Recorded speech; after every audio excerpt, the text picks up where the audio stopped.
Good morning, everyone. Am I clearly audible to you all? We are starting soon. Yes, ma'am, you're audible. Thank you for the same. Yes. Am I Thank audible, you, ma'am? sir. Yes, sir. Thank you, sir. Thank you.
Good morning, one and all present here. I, Dr. Alpa Joshi, welcome you all in this international conference of Atmiya University along with Lincoln University. Today, start the day with prayer, and I request my technical team to play the prayer.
Thank you.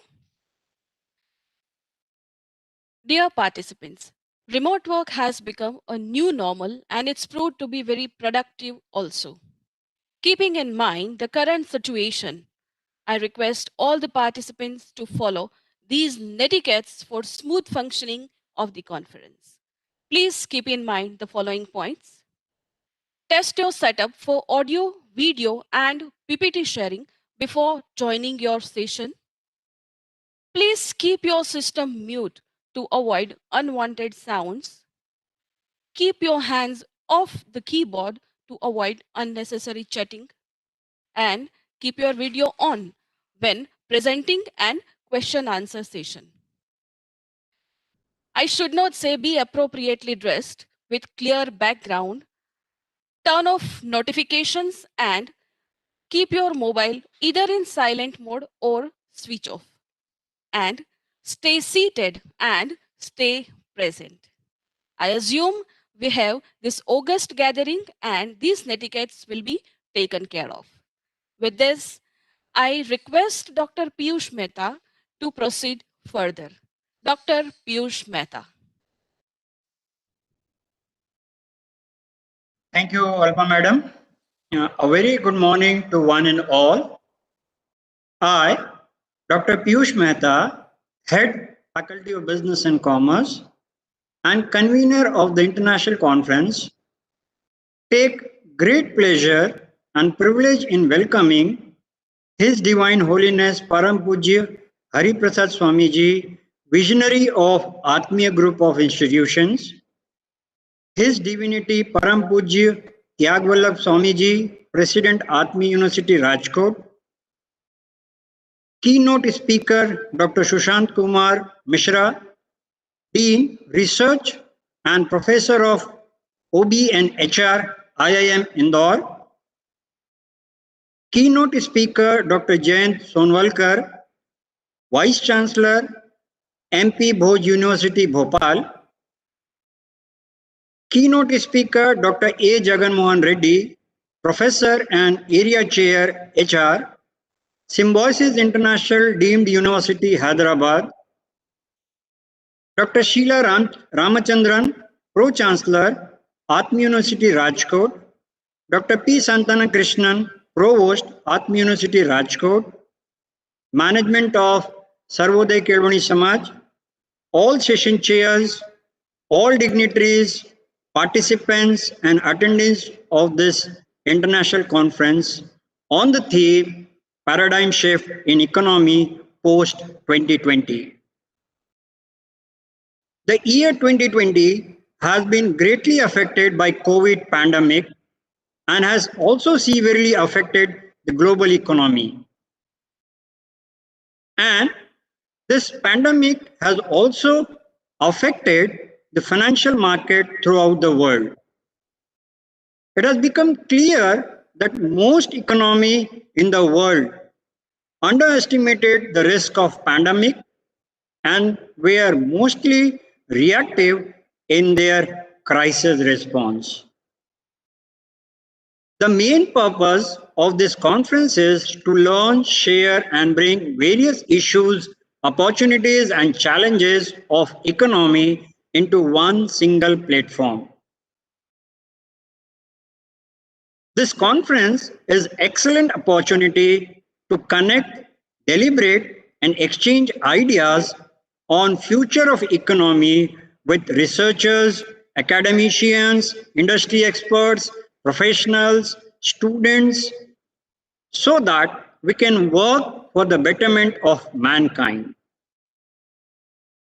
On behalf of Atmiya family, Lincoln family, and CII family, once again, I welcome you all to this conference. Stay connected with us. Thank you. Now I request Megha Shri Madam to continue. I, Dr. Megha Shri Dadij, feel privileged to once again welcome you all from the side of Atmiya University for first international conference Paradigm Shift in the Economy Post 2020 in association with Lincoln University, Malaysia. International conference is a great opportunity to enrich our knowledge and understanding. We look forward to get an exposure where the best brains would share their experiences, lifelong learnings, and wisdom with passionate learners.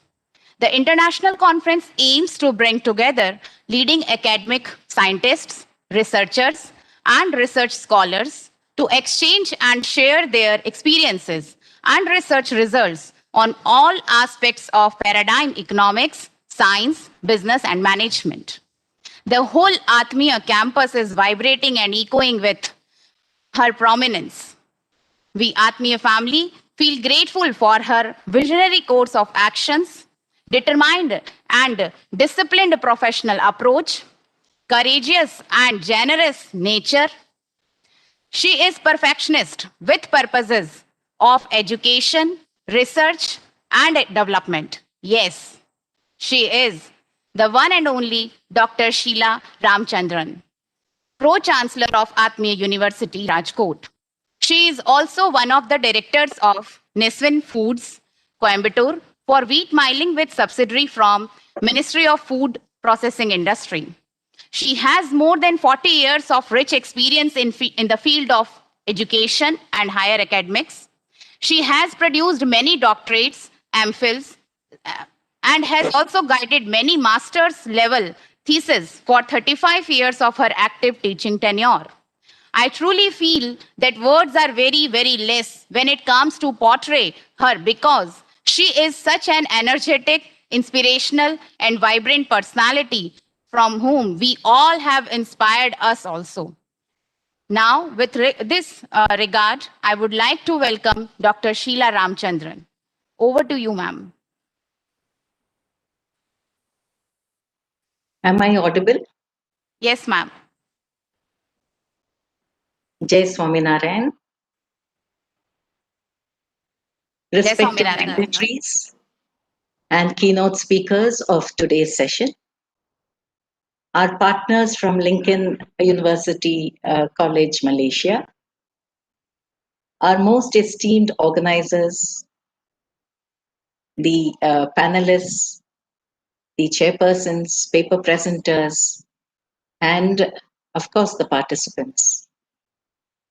We have moved into the second day of this wonderful international conference, which needs to show us the way forward in our human living. Yesterday, it was wonderfully done with very good trend setting talks at the inaugural function and the very thoughts of the academia on what needs to be done for the future, not talking through the hats, but through various research inputs. That is what is required by academicians.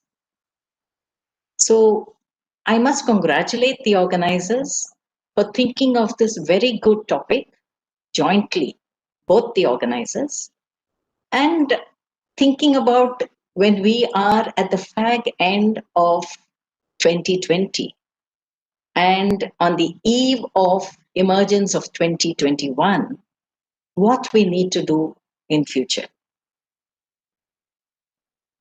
I just would like to leave a few thoughts for the very illustrious and eminent academicians from the field of business and commerce. I do not belong to that field, but I'm a human being. I'm your consumer.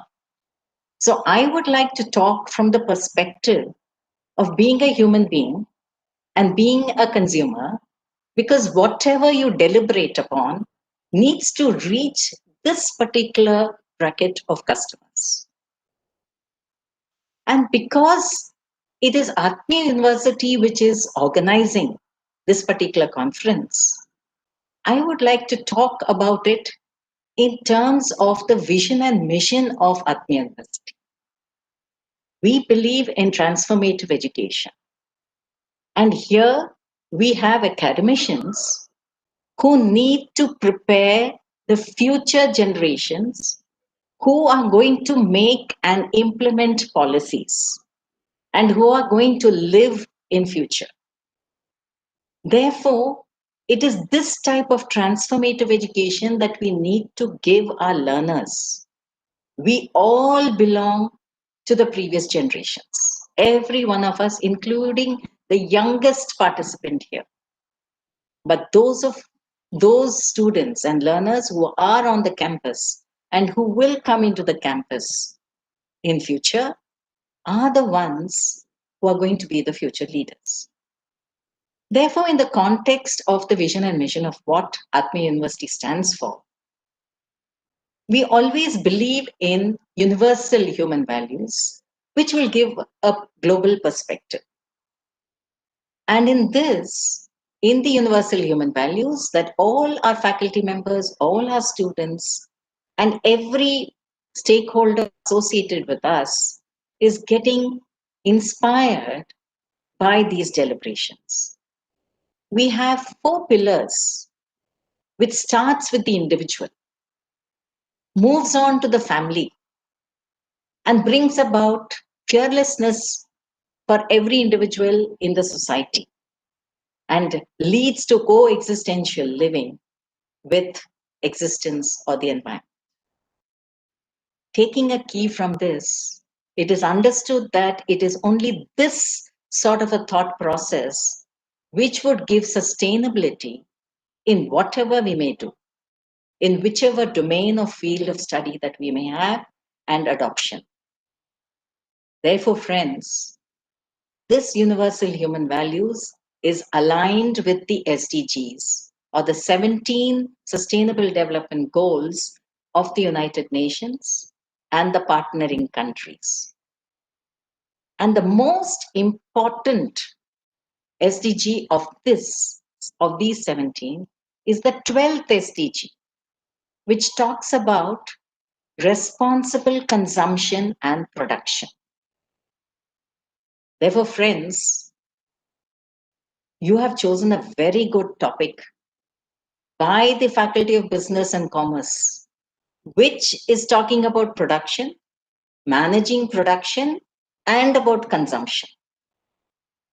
And what we have seen during the Spanish flu, during this COVID-19, and the earlier pandemics is that we may think as human beings that we are the king, but nature teaches us a lesson.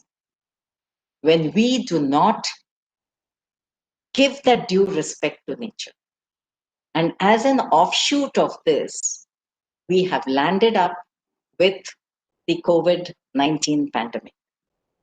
Therefore, there needs to be a rethinking of the economic policies based on responsible consumption and production. There needs to be a greening economic recovery. And we find that there is uncertainty on how deep this crisis of the COVID-19 is. We are still at a very early stage to foresee what would be these complex social, economic, and geopolitical fallouts of this disruption. And we also need to see how did this COVID-19 happen? And we all know this COVID-19 has happened because of zoonotic infections and diseases. And this, where has it originated? All countries, all organizations, and top associations are trying to find out the place of origin. They are missing out on this place of origin, which shows that it originated with environmental degradation and climate change. Therefore, the response by every field to this pandemic should not only be towards human health, but it should also be towards planetary health. Only then you can think about sustainability in economy, in business, and in the way of life. I would just like to leave a few thoughts with you before I close as opening remarks to take today's sessions forward. As economists, as people of business and commerce and management, who are leading the way for all of us, and every other industry or discipline follows you. It's very important that we think of 3 main aspects. The first aspect, if these illustrious academicians and researchers could think of, is how do we prepare a global treaty for controlling such health crises so that no developmental strategies are put on hold. We understand that there has been a risk due to the consumption and trade of wild animals as per this pandemic. We have seen that there has been extensive land use, which has been brought about as a change through deforestation.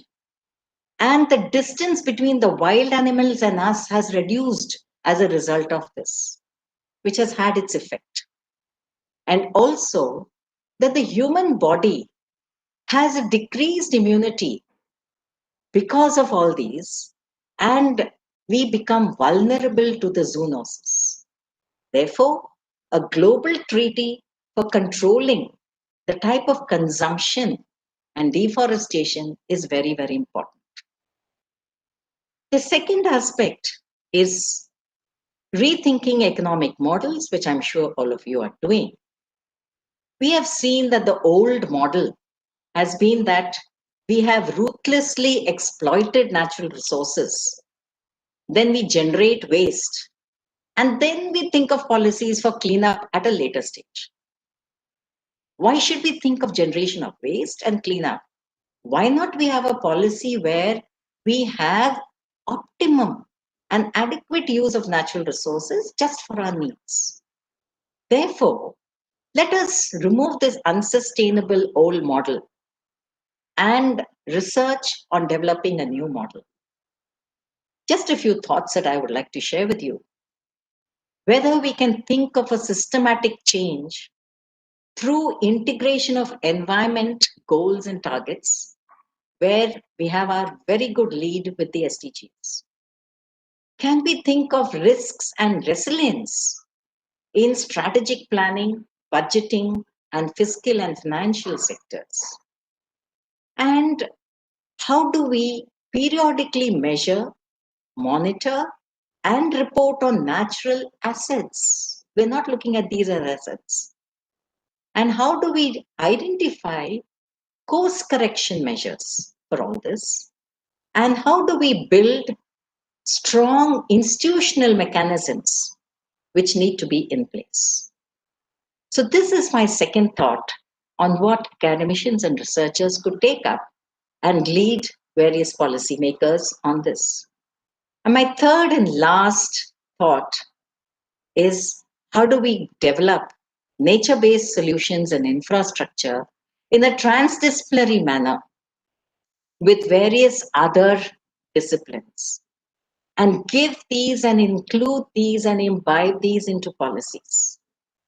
Friends, all these illustrative examples that I have given above are only certain illustrations of perspective on the direction of policy shifting towards a resilient and just development paradigm. I would like to conclude by saying a lot of expectations from this group, which would be the nodal center, reach out to the other missions and researchers with a rippling effect, have a cascading effect towards policymakers, towards implementers, towards decision makers, governmental and non-governmental. And let us all work towards the economy in a paradigm shift, including SDGs, inclusive, and just development. With these few words, I'm so happy that all of you are here to help us in this. And I wish all of you of the 9 tracks, including the law track, the entrepreneurship track, and the various other marketing tracks, the very best in your future endeavors. Thank you. And we hope that every one of you post this pandemic visit Atmiya University. We would love to be hospitable. We'd love to host you, and we'd love to hear from you. Thank you.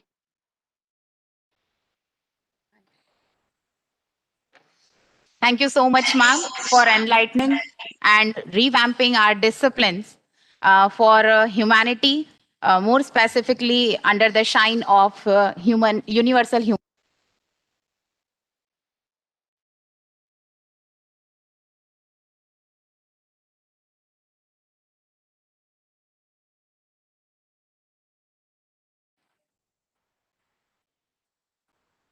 Thank you so much, ma'am, for enlightening and revamping our disciplines for humanity under the shine of universal human values. Thank you so much, ma'am. Knowledge is power, information is liberating, and education is the premise of progress in every society. With these remarks, I would like to invite Dr. Sushant Kumar Mishra, Professor of OB and HRM at IIM Indore. He is the recipient of the Emerging Diversity Scholar Award from the National Center for Institutional Diversity, University of Michigan. Most of his work has been published in top journals, including the Financial Times top 50 journals. He has received many awards in recognition of his scholarly work for betterment of the society. He is also a member of editorial and review board committee of many reputed journals. Over to you, Dr. Sushant Kumar Mishra. Sir.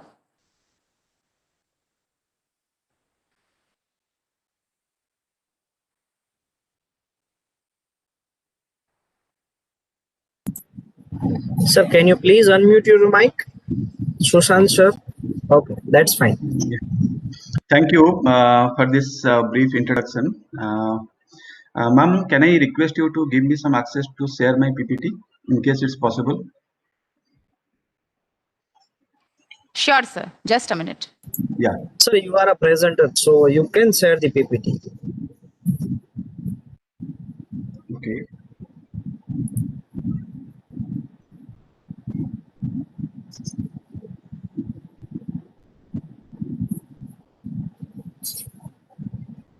Okay, sir, open the PPT. I have opened the PPT. Yeah, sir, it's visible. It's visible. Okay. Yes, yes, sir. So should I start? Right. Yes, sir. Sure. Okay.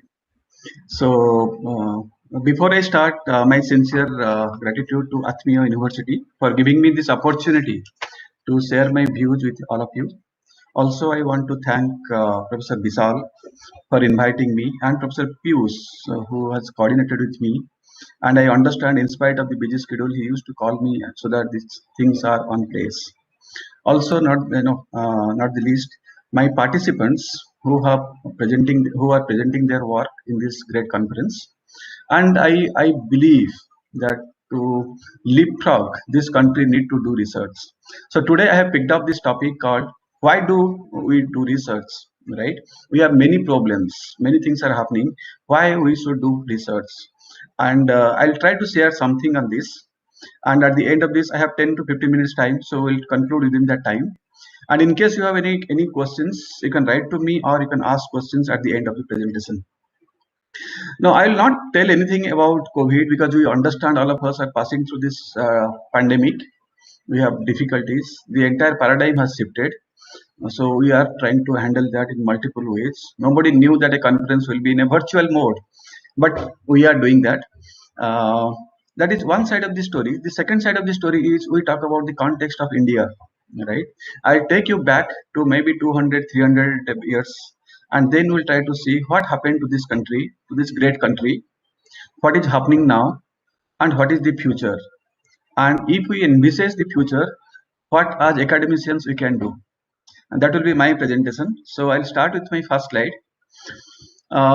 You might be knowing Dr. Shashi Tharoor. He wrote a book, and I'm pretty sure all of us might have read this book. In case you have not read, I'll recommend you to read this book, right? So at the beginning of 18th century, when the British India was trying to strengthen their foothold in this country, India's contribution, Indian share in the world economy was 23%, right? It was a major player, as large as all the Europe put together, right? And by the time British left, it was mere 3%, right?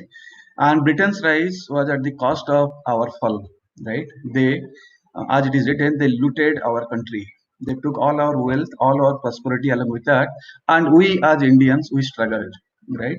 And we are talking about the just 200 to 300 bags, 23% was share that India hold. Again, when they came, Indian contribution to global textile was around 25%, and it was destroyed. Right, looms were smashed. Some cases they also ensured that our artisans they can't do this activity, so they broke their thumbs. Right, that was had happened to our people. Right, and they exported the textile. Right, so India was the prime exporter of textile. Now India was no more. Our raw material, the cotton from West Bengal, used to go to Britain. They will manufacture and send it back to us, and we will pay heavy price for our clothings, right? And by the time they left, it was around 2%. India's contribution share in global textile trade was 2%, right? And then Dadabhai Naroji, he gave a figure from 1835 to 1872.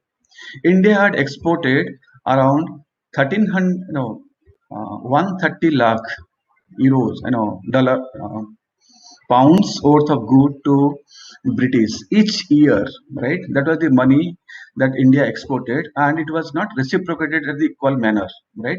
At the end, we are net losers, right? India was depleted, exhausted, and it was bleeding, right? Because the resources were drained by many ways, right? And also we struggled.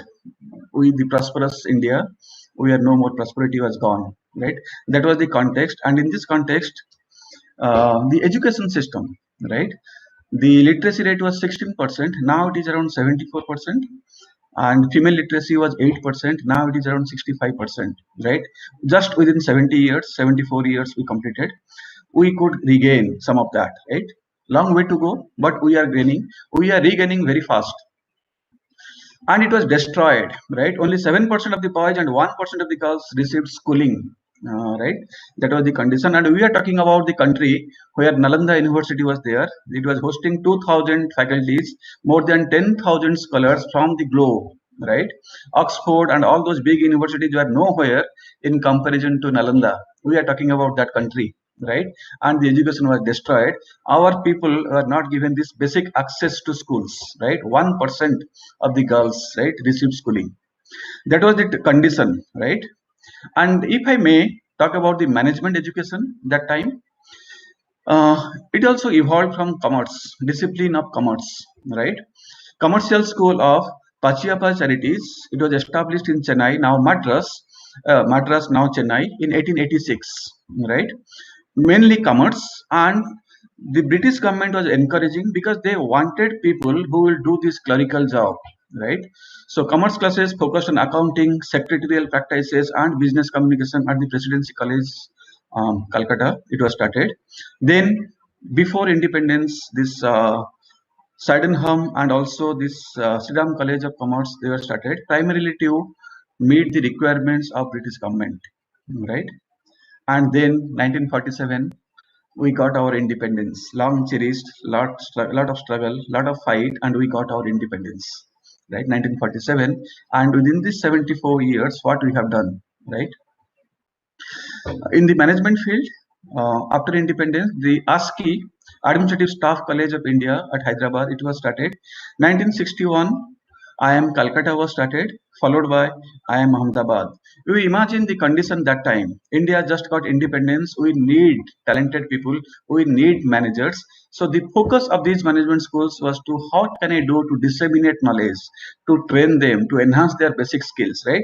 And they did a good job. They contributed immensely by training our students, training our manpower so that they are ready to contribute to the industry. Right? They did a great job, right? And we are talking about just after independence. Now, after independence, we are, not in peace. We have hostile neighbors. A lot of war has happened, right? And our Jawans, they sacrificed their life and they fought the wars in very difficult conditions, right? They never had all the access, all the resources, but in spite of all that, they fought for our country, right? In these 70 years, military power, we are the third maybe, or maybe fourth largest military power in this world. It's a vibrant democracy, one of the largest democracy in this entire universe, and it's productive. Largest economy, sixth largest economy, and we are now competing with Britain, the country that looted us. They are just neck to neck, and we are sure in a year or two we will surpass them. Science and technology, ISRO is making wonders, right? And those of you might be knowing Bikram Sarabhai, his contribution to making ISRO a world-class organization, right? And industry, Tata's, they fought hard before independence. The British were no way interested that a steel plant should come up in this country. The Tata Group, they fought and they did that. And now in industry also we are making mark. We are moving very fast. Coming back to education, right? If we talk about early things, the great institutions that the government established, our industrialists they set up, they did a good job. But if we continue the way they did, can we be the in that place where we want to be? Can we arrive at that place, right? So when we try to envisage the tomorrow's India, future India, right? We talk about Biswaguru. We want to be a Biswaguru, right? Is it okay that we continue the way we are continuing, or we need to change our focus, right? That's the question. That's the point I want to highlight today, right? We say India need to be a Biswaguru, right? Our government is saying, but the question comes, how? Those of us who are in management field, right? It pains us, right? We are referring to the papers, the books which are written by foreign authors, right? If we follow them, we disseminate that knowledge. I am not sure whether we can be the Biswagurus. We need to create knowledge. And we are not talking about a civilization which just got independence in 1947, thousands of years old. We have a lot of resources, right? Even if the concerted effort to destroy our knowledge base, it still exists, right? Don't you think we should create our knowledge, right? And we are talking about a great civilization, right? And if we talk about creating knowledge, who is competent to create knowledge? Can I request the practitioners or we, the academicians? It's our duty to contribute knowledge, right? Contribute to this creation of knowledge. So it's our duty to contribute to this great country. We need not go and stand at the borders to protect our land. We can contribute being in our own domain. And if we are interested, if we want to, we can make this country a great country, right? And it is required. So don't you think that we, the academicians, we, the researchers, we don't have any other option but to do research, right? Because we need to contribute. In 70 years, we have achieved a lot. In coming generation, we should be at the forefront of knowledge, right? We should make a mark, and we are the people who should do that, right? Remember, when you talk about all this, we have many problems. Our Jawans, when they fought, they had many problems, but they never gave up, right? And after some generations, our army is the strongest army in terms of manpower, in terms of equipment, and also we are investing. At this point, when you try to do research, create our own body of knowledge, we have difficulties. We have many difficulties, right? But can we rise and try to contribute? If we do, over time, we will arrive there, right? We want the people from other countries, they should come to our country. We should the Biswaguru, we should disseminate knowledge, not disseminate, we should create our own body of knowledge, which people appreciate, right? China, they talk about in management, they talk about Guangxi. In India, we have many such concepts, such a rich background, such rich literature, right? We need to create our knowledge, and that's what I wanted to communicate to all of us. Why should we do research? It's just not to write a paper. Through research, once we do, we create our knowledge, we will show this entire world we are second to none. Number two, when we do research, we will solve many of our problems and we will truly be the Biswaguru. With this, I stop my presentation. Thank you very much. Thank you so much, sir. Your speech was really insightful and truthful. Now, I would like to take the opportunity to introduce Dr. Jayant Sonwalkar. Dr. Sonwalkar is Vice Chancellor of MP Bhoj University, Madhya Pradesh. He is a leading expert and educationist in management science, having experience of 37 years, including corporate and academic leadership. He has worked passionately for the enhancement of education with strong pedagogical models and latest educational technologies in across India and abroad.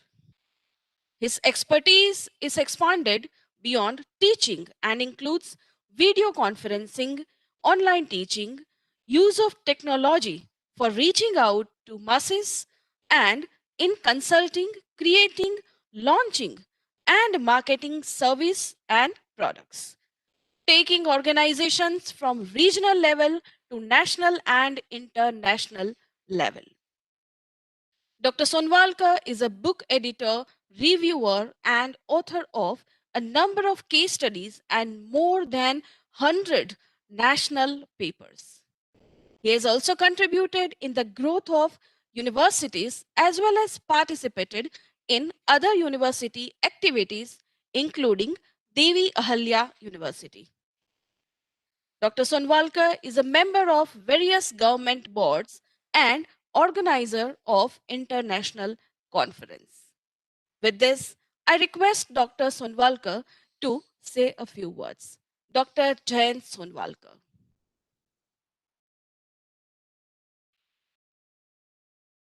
Good morning, everybody. Am I audible? Yes, sir. It's audible. Yeah, yeah. So, most respected Swamiji, Tyagavallabaji, Dr. Atmiya Bhavik, President of the Lincoln University, Dr. P. Santhan Krishnan, and Dr. Sheila Ramchandran of Atmiya University, Dr. Jayant Thakur, Dr. Vishal Khasgiwala, Dr. Piyush of Atmiya University.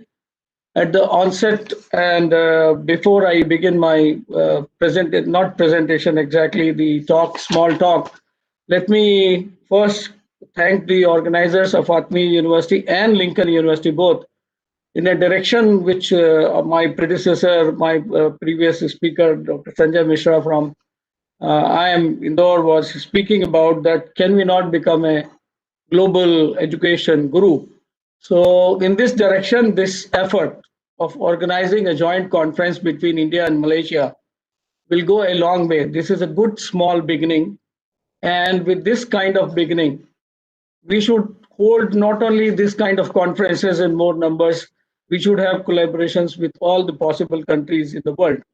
And I, being a professor of international marketing and product and service management, I see this opportunity as a great opportunity. This is the great outcome and the opportunity of the COVID pandemic, that we are able to organize this conference in a virtual mode. And as you introduced me, that I had an expertise in video conferencing, but that is about too long ago. That's about 10 years ago when video conferencing was a new thing. So then I started using this in a very large manner, and I wanted to convey this to all the academicians, that you should use virtual modes to actually uh, connect with each other, but they were not listening to me. But thanks to pandemic, in one sense, that pandemic has forced us, all of us, to use this virtual mode automatically, and my job is now very easy. Now I don't have to convince anybody to use virtual mode. So we are already on virtual mode. So today's topic, since it is economy and COVID, let me give you a brief in first 5-7 minutes about the global economy and global scene. What has happened in after the pandemic? Actually, uh, earlier Dr. Sheila Ramchandran also took some very good points, and she raised 3 questions in front of us, and we actually wanted to answer those questions, but since the time is less, let me take you through what has happened because of COVID. In economic terms, actually the whole global economy has plunged, world economy has plunged into deep but mercifully a short recession. You know why? Because earlier we had seen recession in 2008, and prior to that we all refer to recessions of we all refer to the recession of the 1930s, which was for 4 5 years, 6 years. Its effect was seen for 10 11 years. Now, 2008 recession also had an impact on us, all of us in the world. So, and this is because of uncertainty. What we fear about, we have a combination of fear, uncertainty, and reaction of lockdowns. Because of this, the global economy has plunged. But of course, few countries like Sweden, they did not have any lockdown, but still their economy was severely affected, badly affected, and it still suffered pretty seriously. So it's mostly the uncertainty and the fear of catching virus. Why Swedish economy suffered? Because people were afraid of going out of the home, even if there was no lockdown, and they suffered. So well, we economists debate on what shape of economic changes are taking place. So many think that it is a V shape, many think that it is going to be W shape, and many think that it is going to be K shape. So we will talk about it. But do we have another question? Do we have the worst to still come? Yes, according to me, as a student of management and economics, we still have to see worse times. Uh, of course, there are few silver linings like India, Brazil, and US. They are growing their economy.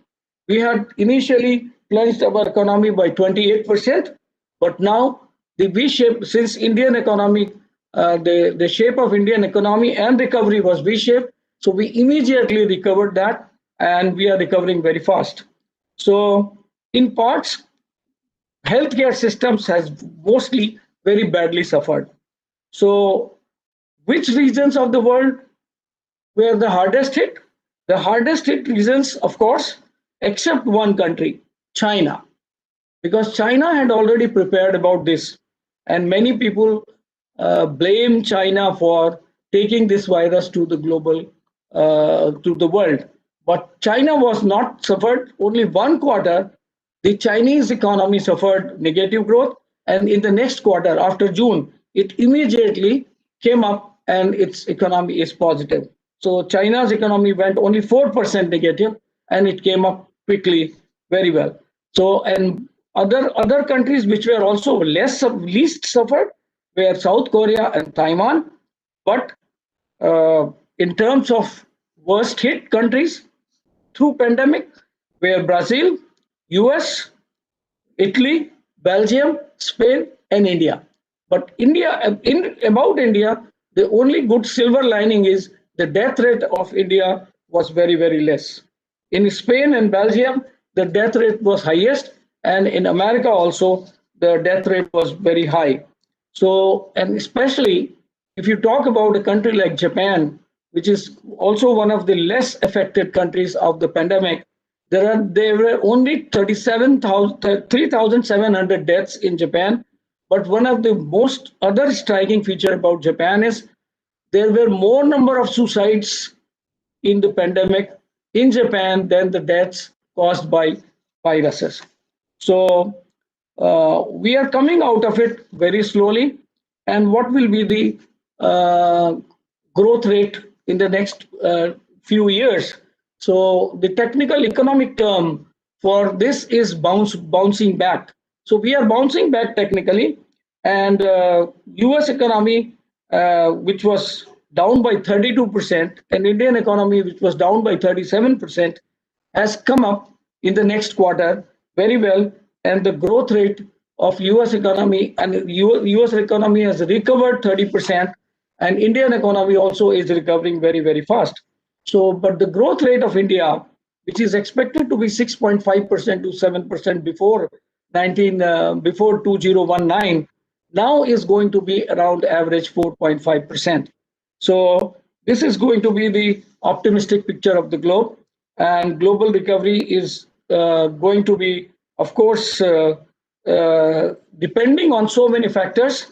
And one of the factors is when the vaccine will come and how fast in a country like India or in a country like China, in a country like Russia, in most populous countries, even US, how fast these vaccines can be administered, because we expect that it will take about 1 year in India to give vaccine to 130 million people.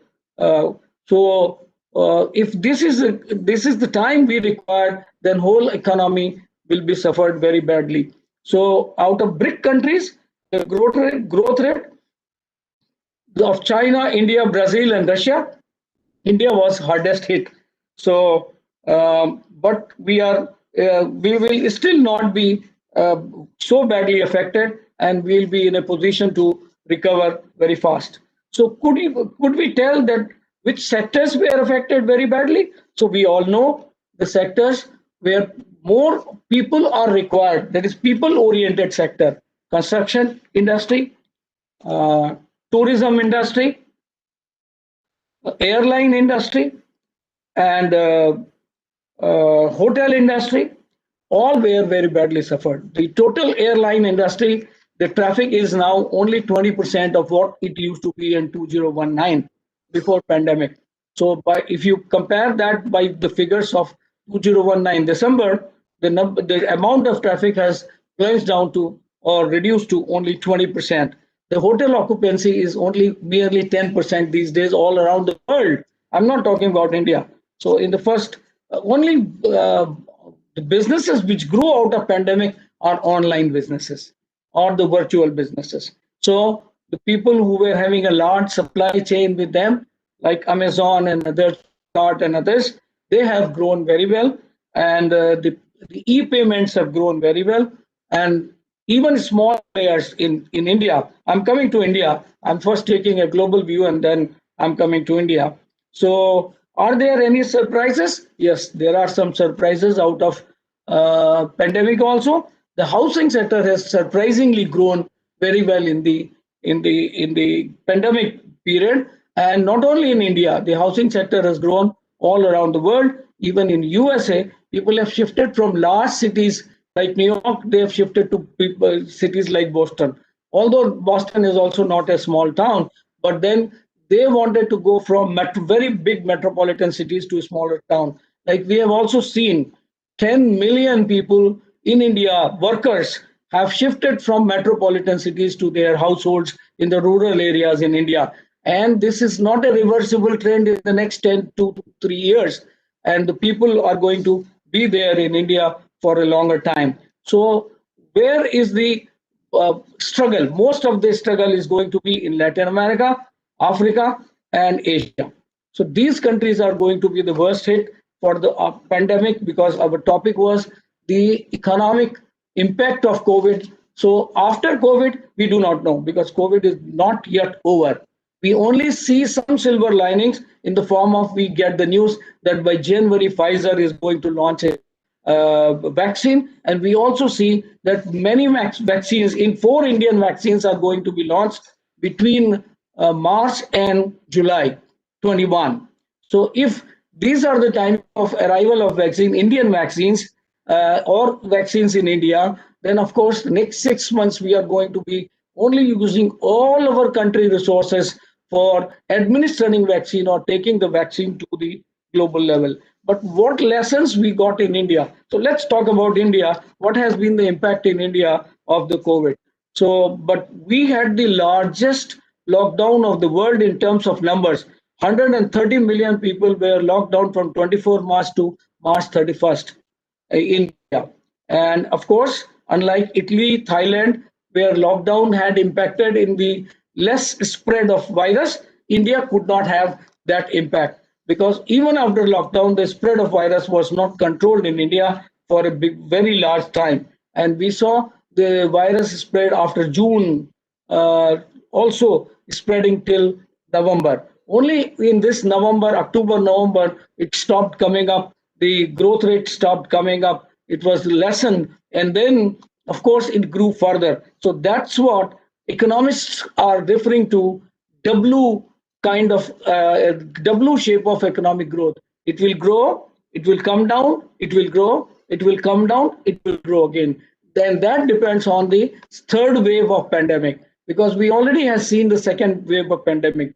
So we hope that by arrival of the vaccines, we will not get the third wave of pandemic. And Indian economy suffered 23.9% in the first quarter, which ended in June, and figures for quarter, which ended in October, are yet to come, but we feel that they are going to be around 11 to 12% negative growth.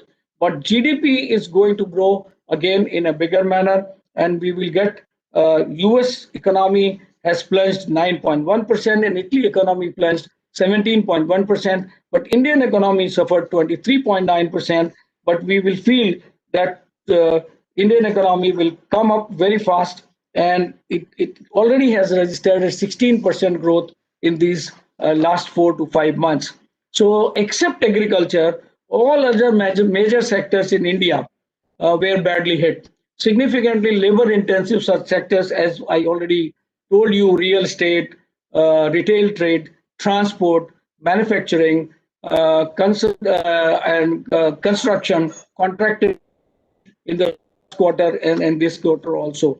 The construction business, the construction industry is trying to come up very well quickly. So the contraction in the Indian economy would continue in the next 3 quarters. So as an economist and a student of management, we feel that this is going to be their current projection of that shows India's GDP could contract by 9% to 18% in this fiscal year. And by mid 21, we'll be able to recover ourselves by mid 21. And this is going to be the scene in India. Some sectors like power consumption, passenger car vehicle, surprisingly have shown a great response. The passenger car sales in India have been higher than the last year's sale. You know why? Basically, because all the public transports are closed down. People are afraid of going to public transport. Therefore, most of the people who are trying to, who can afford, they are trying to buy their own cars and their own scooters and vehicles. And therefore, this sector, other than agriculture grew fantastically even during the COVID. So our crops are very bumper crops, and we could buy, government of India could buy from the farmers much higher than what they bought last year. So similarly, the growth rate of the automobile sector is huge, and people are buying more cars than earlier. People are buying more two-wheelers than earlier years in this pandemic season also. But only and because of the interest rate have gone down, the people are having easy access to, and the banks have pressure to give money to people, because during the COVID, bank could get a lot of money inside. So a lot of money has come up, cash flow has increased in the bank, but outflow has decreased. So banks are also pushing outflow, and the bank rates, interest rates have gone down, and therefore this sector is growing. Of course, the banking sector is not growing very well, so there are a lot of deficits. And according to one estimates of one of the international firm, at least $19 billion of money is to be plunged in the banking to bring back banking to the right level. So this is going to be the scenario of Indian, but how to increase, because two things are missing in India, in Indian economy. One is investment and one is consumption. If two things go up, consumption of Indian people go up, because we are not going out and we are not buying services, we are not enjoying services. So services, which contribute to almost 54% of our economy and GDP, have gone down tremendously. So if there is no purchase and consumption of services, there will be low growth on GDP. So there are only two ways where Indian economy can come up very fast. One is increase in consumption, and second is increase in investment. According to one of the estimates of global consulting firms, about $200 billion investment is required to bring back Indian economy to again 7% to 8% growth rate. So that is what we are expecting. But what is the top priority before the people of India and government of India? The top priority is firstly safeguarding the lives of the people. That is what we all are working with, we are working about, and that is what government of India is putting the top priority at this point of time. And therefore, if you have been watching the news items every day, our Prime Minister is talking one-to-one personally to all the vaccine suppliers in the country, and these vaccine suppliers, and he's also trying to find out the logistics behind it, and he's trying to ensure that as soon as the vaccine is available, within least available time, it is brought to the common man or every person in the country. And Center for Monitoring Economy in India had expected that unemployment rate has gone to from 8% to 23% during this time. But my take on this is this unemployment is temporary. This is temporary. Once the construction sector is coming up very well, once the services start coming up, when the hotel industry grows, once the tourism industry grows, once we start going out of our houses, we are still almost locked down in our houses. We are restricting our movement only to our offices and to our academic institutions and coming back. So once this is done, this is going to go back, and the temporary increase in unemployment will come down, and this is going to be the 2.9 trillion economy is going to go back to the roads of achieving the targets of 5 trillion economy very soon. And we are going to, as Professor Sanjay Mishra was saying, that we are going to beat Britain this year, but not this year. By December 21, we are going to beat Britain in terms of economic growth, and we are going to go third largest country in the world very soon. And with these things, with these words, I conclude my remarks on economy, and we should hold this kind of conferences. And I thank Atmiya University and Lincoln University for providing me this opportunity. Thank you very much. Best of luck. Thank you so much, sir. It was really insightful. Thank you, sir. Thank you again.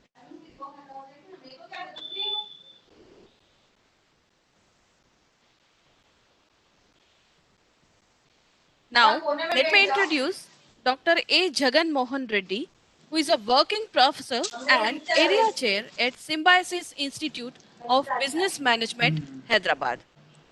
Apart from being in teaching and research line for last 20 years, he is a motivational speaker and loves mentoring and counseling.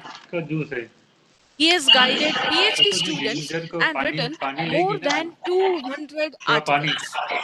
Dr. Reddy is a life member of National Institute of Personnel Management and NHRD.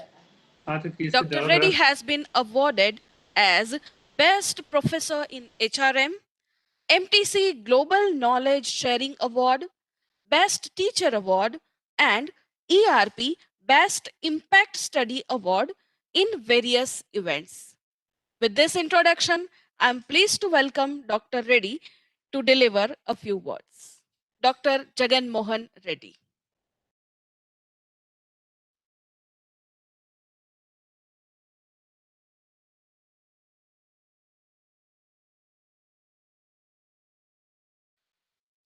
Sir, please unmute yourself. No, it's fine. Yes, sir, it's audible.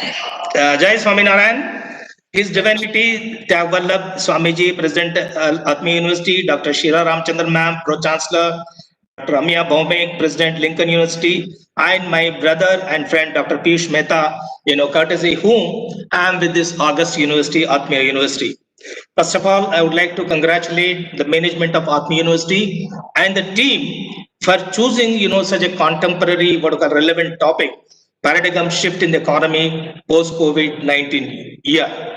We are, disrupted, not only the economy, but the different, domains in the economy.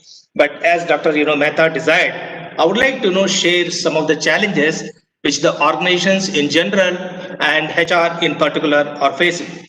Yeah, disruption has become the part of the life. The fact that I'm not able to see you all at Atmiya University, given a chance, I would have been loved to be there, whose mission is transforming education, which is the need of the hour. So now we got used to this, vertical, virtual education, even online education and all that. So people are saying that it might become what new normal. I don't know whether it becomes a new normal or not.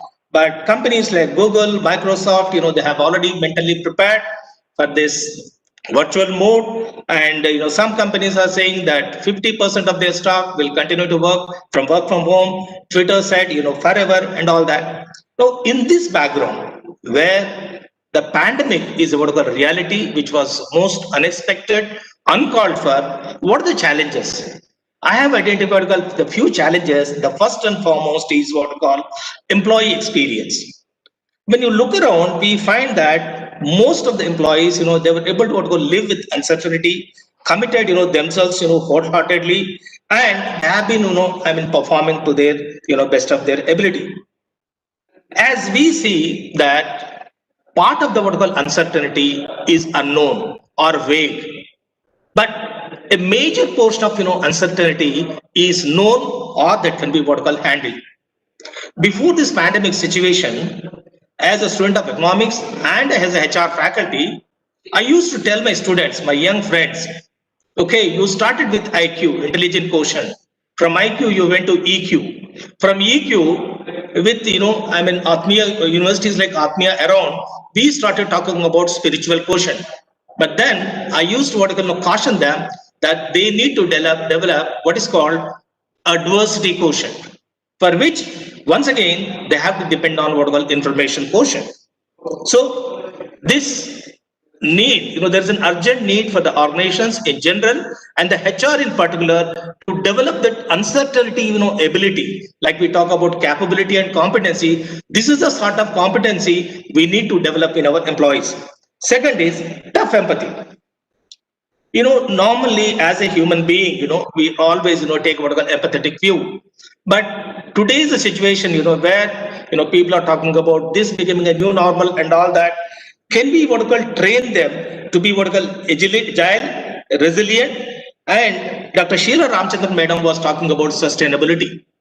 We might find some of our employees, performing well, but at the same time, we are afraid they might be on the verge of burnout as such. So could we identify such employees and plan for sustainability, develop communication tools, equip them with the required learning and development, whereby over a long period of time they contribute to the organizations. The third one is connections. We all are familiar with the Hawthorne experiments. The basic purpose of Hawthorne experiments was to establish connection between physical factors and the productivity. But we all know ultimately it established relationship between the social factors and the productivity. Aristotle long back said that man is a social animal. Though we might use technology and all that, but the human touch makes all the difference. So HR need to continue and sustain its efforts in maintaining people's oriented culture. Let the human touch need not be compromised at all. Today we are interacting with the students, but as a faculty, given a chance, I love to look at their body language. I love to look at their emotions. I love to look at their feelings, and accordingly fine tune myself, my response in that interactive this thing. I think that is something which is lacking. Though we all faculty, including the faculty from Atmiya University, we are doing our level best to engage them. Perhaps we might be wondering that with the proposed social distancing norms and all that, we may have fewer employees in each cabin, but that should not deter the HR department in particular and the organization in general from establishing the critical connect. So to thrive in the new normal or the post-COVID, what is that the organizations in general and the HR in particular need to do? Number one, constant communication. My guru, Professor Ranjan Das from IIM Kolkata, used to tell me, Dr. Jagan, communication is the hallmark of management. Vak Bhushanam, Bhushanam. It is a communication through which we communicate our expectations. It is a communication through which we try to inspire people and all that.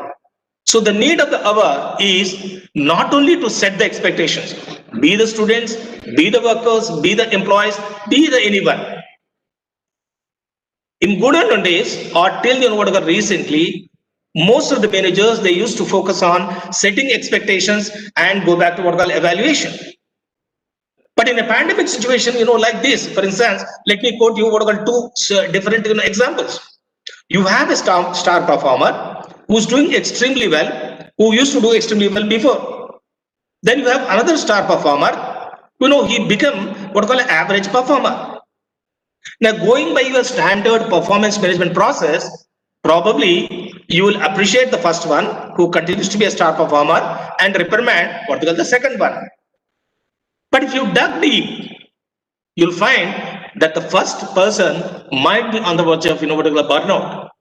So he need to be what we call counseled, guided, from the point of sustainability. But in the second case, when you dug deep, you find that his wife is no more, his two school-going children are at home, school is closed, so he's unable to balance between his office work and the what we call his the personal work or the family work as such.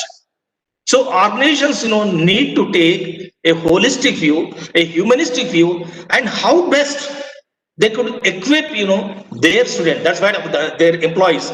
That is, you not only set expectations but enable them. Like Adnan Sami talks about lift kara de. So when you enable them, you'll be in a better position to what we call evaluate them. The second one is what we call compassion.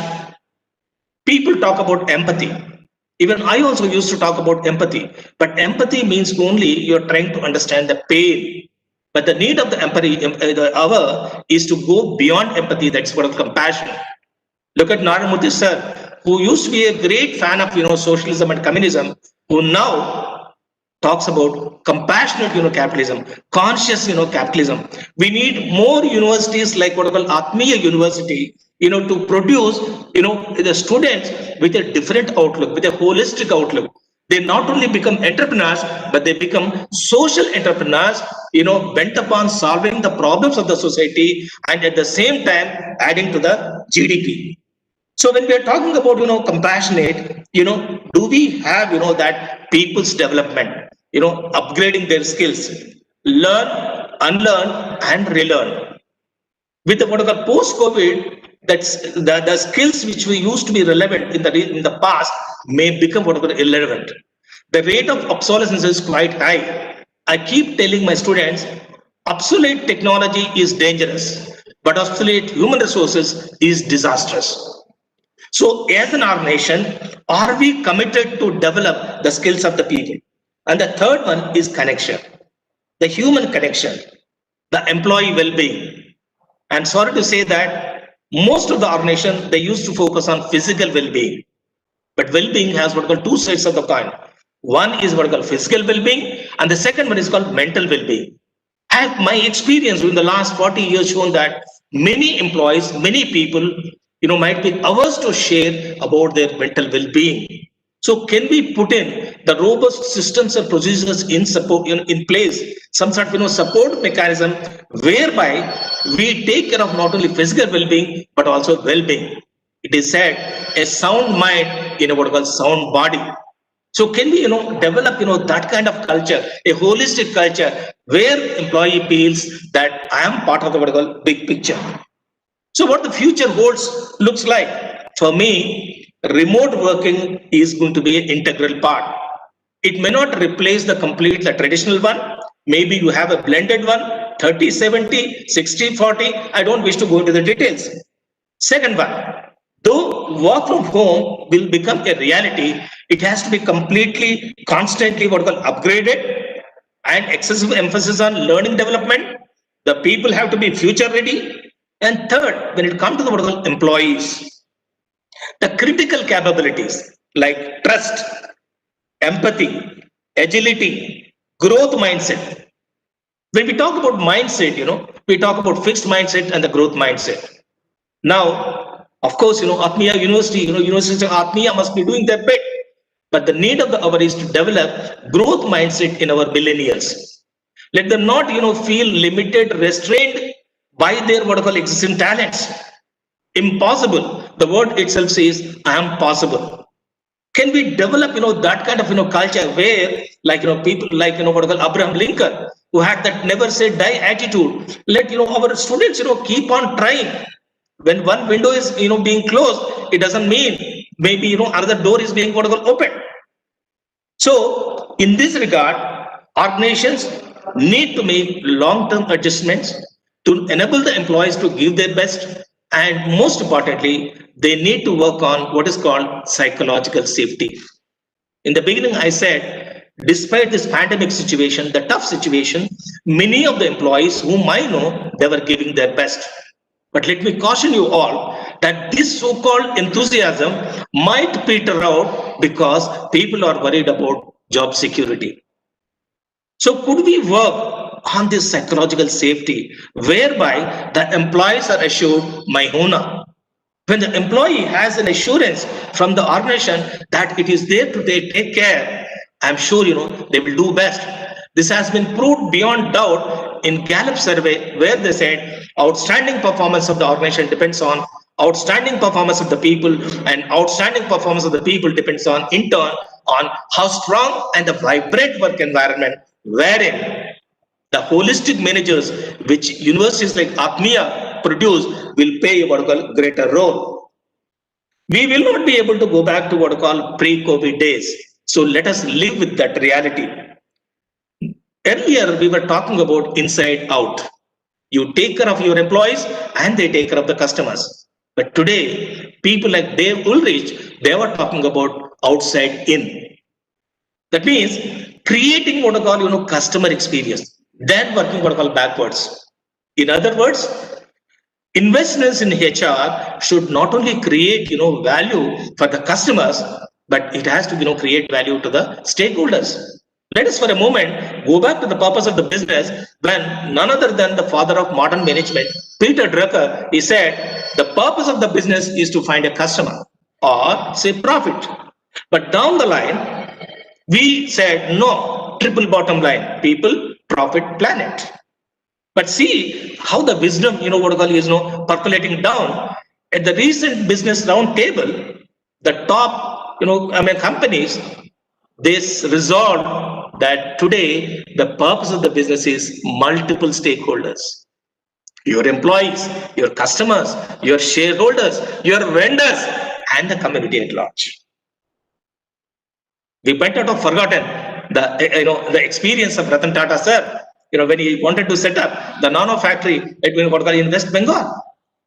The Tata group, enjoys so much regard from all of us, love, respect, and all that. But Ratan Tata sir simply relied on what I call the Bhattacharya sir, the CM, the other CM, and all that, but forgot to engage the other stakeholders.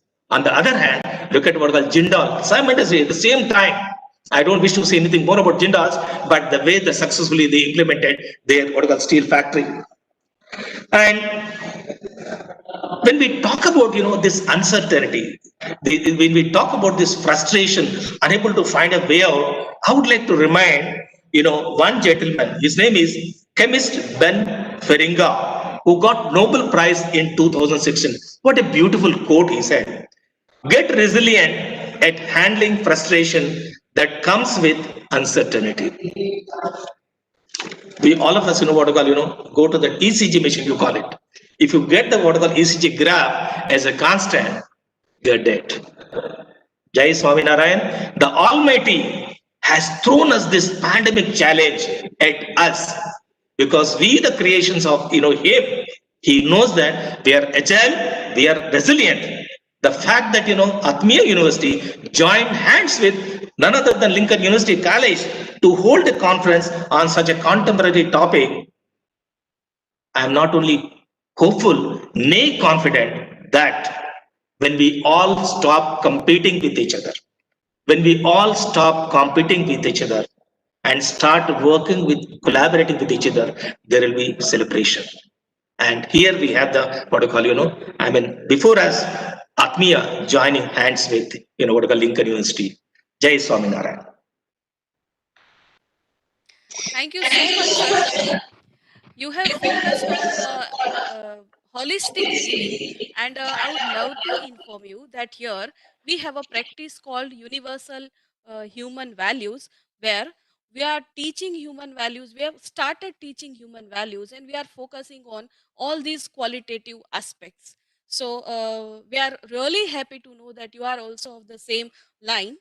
Now, I request all the participants and all those who are present here to please switch their video on because as in every conference we have a photo session. Unfortunately, we cannot have a physical photo session, but we'll do it virtually.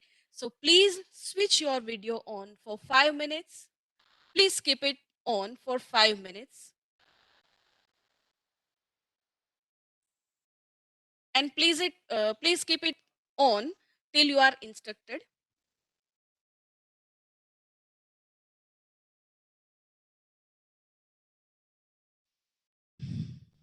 Thank you, everyone. Yes, yes. And other participants, please keep your video on.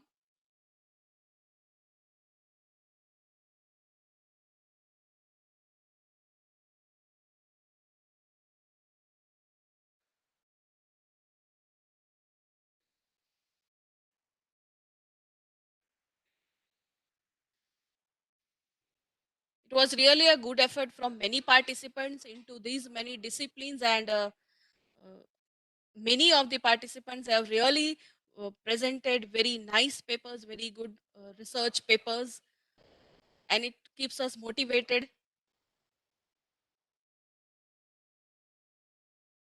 And all other participants, please, those who have not switched it on, please switch it on.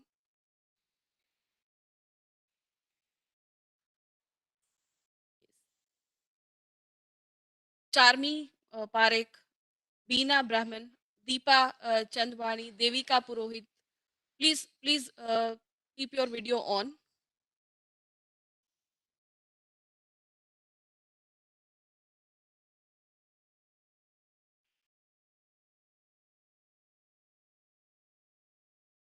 So I hope your experience would have been very good, like us. Later on, you can also give your feedbacks.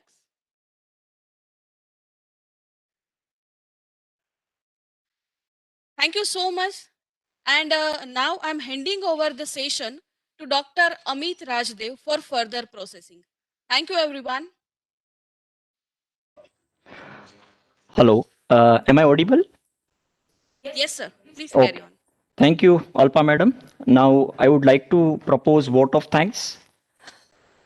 First of all, namaste to all of you.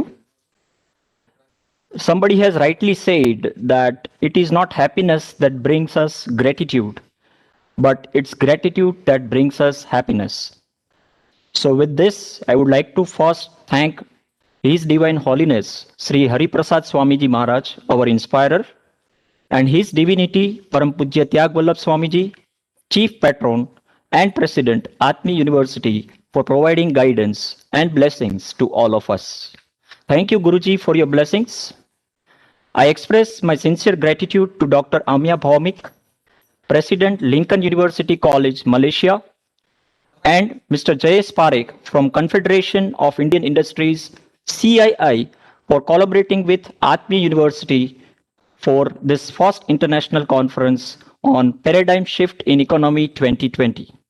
And sir, we would be happy to associate with you in future also. I thank Dr. Samir Vaidya, Secretary Sarvodaya Kenavadi Samaj, Dr. Sheila Ramchandran, Pro-Chancellor, Atmiya University, Dr. P. Santhana Krishnan, Provost, Atmiya University, for providing us guidance and constant support in organizing this international conference and making it successful.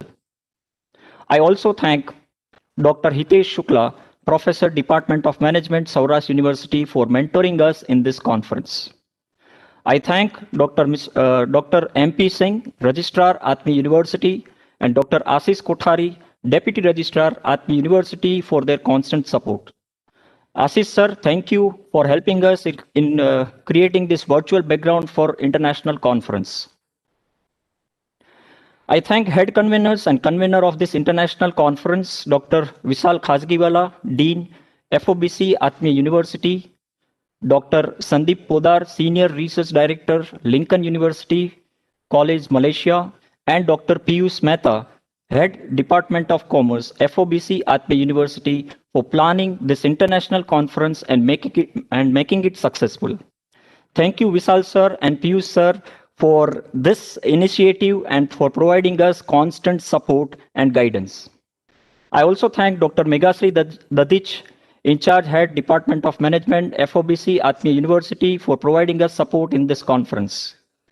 Now expanding from FOBC team to Atmiya University, I'm also thankful to Dr. K.D. Ladwa sir, Principal, Virani Science College, Autonomous, Dr. G.D. Acharya sir, Principal, Atmiya Institute of Technology and Science, Dr. H.M. Tak, Principal, Pharmacy, Atmiya University, for providing us the guidance and suggestions for this conference. Thank you, sir. I must thank organizing secretary for this conference, Dr. Asra Amidi, Senior Lecturer and Research Executive, Lincoln University College, Malaysia, and Dr. Jayant Thakur, Assistant Professor, FOBC, Atmiya University. Special thanks to my partner, Dr. Jayant Thakur, sir.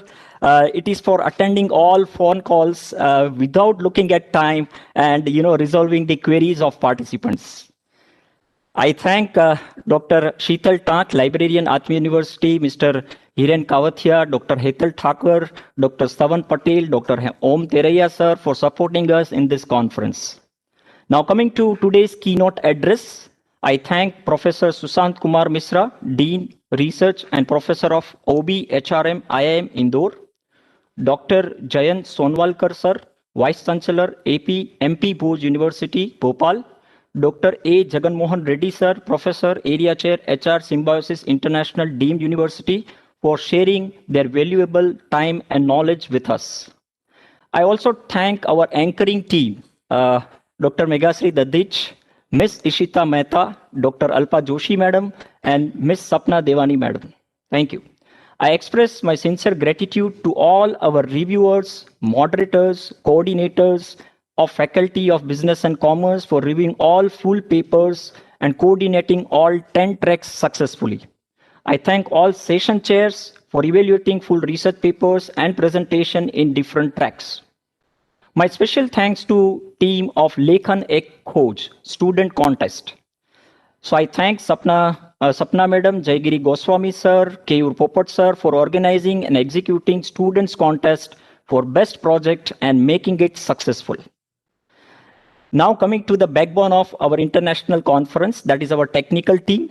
I thank Mr. Jignesh Ganatra Sir, Mr. Bhavin Popat Sir, Tushar Sir, Srey Pupatkar Sir, Diviraj Sijala Sir, and all technical coordinators for providing this IT infrastructure in this international conference. Special thanks to Bhavin Popat Sir and Tushar Sir for providing us the guidance and coordinating with computer labs and making this conference virtual. Thank you, technical team. Coming to a team which is working day and night for this international conference, that is our communication team. Thanks to Mr. Jay Ranpura sir, Ms. Chandni Tanna madam, Ms. Ishita Mehta madam, and Mrs. Kanchan Wader madam for sorting all research papers, making all Excel sheets, forwarding emails to all participants, resolving queries overnight. Thank you. Thank you, communication team. Now coming to our marketing team, I thank Dr. Jayesh Jhalavadia sir, Senior Faculty, FOBC, Atmiya University, Mr. Divyang Tiwari, Dr. Sandeep Kumar sir, Mrs. Parul Mandavia madam, Dr. Chirag Erda sir, Mr. Pranav Raithatha sir, Mr. Bhavin Patel sir, for all your efforts in marketing of this international conference. Special thanks to Rahul Bhai Tak, our helping hand for this international conference. Especially thank you, Rahul Bhai, for designing such wonderful brochure and all relevant material for this international conference. I thank our admin and accounting department staff members for looking after all accounting and financial issues of this international conference. I am thankful to our support staff, Hiren Bhai, Raju Bhai, and other support staff from this IT lab for constantly providing various services to all faculty members. Last but not the least, I am thankful to all participants, research scholars, faculty members of different institutions and universities from India and abroad also for participating in this international conference and giving such an overwhelming response for this international conference and making it successful. At last, let me just apologize if I have forgotten any name. I thank all those who have contributed directly and indirectly in this international conference. Thank you all once again. Jai Swaminarayan.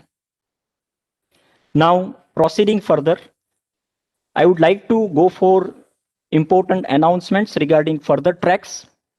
I'm sharing the Word file with all the participants. Just give me a minute. Is it visible? If it is visible, yeah. Is it visible? Okay, thank you. So now we are going for important announcements regarding parallel tracks that are going to start after 10 minutes break.